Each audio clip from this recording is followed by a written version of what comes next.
Be still and know that I am God. Psalm 46:11. Hi, my name's Maria Worthing, and I was asked to share what Lent means to me. In the past, it's always meant giving up something. When I was a kid, my parents would always ask us what we were going to give up this year for Lent. And I'd always give up chocolate. But one year, when my younger brother was about 4 or 5, he said he was going to give up quicksand. Of course, we all protested, you can't do that, that's impossible.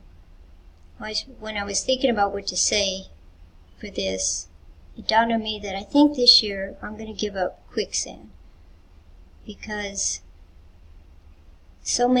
much of the time I spend time getting caught up in the day and in my activities, my to-do lists, what I'm to do, what I'm not to do, things I've planned to do, and the day just gets away from me, and then at the end of the day, I'm in bed feeling guilty for all the things that I didn't accomplish or for the time that I did waste, and vowing to make the next day better, and usually it's not. Well, this year I think I'll give up the quicksand that takes away my day and just spend the time, have a quiet, still time in the morning, and just be with the Lord and let Him set the pace for the day. And then I will just look at the gospel reading and think about it and how it applies.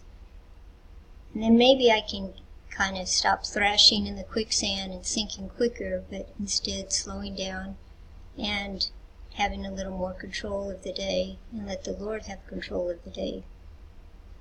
And then Easter should mean more to me if I spend time being still. I'll still give up chocolate this year because that's a big tradition, but I'll also give up quicksand and try to be still. Happy Lent, everyone.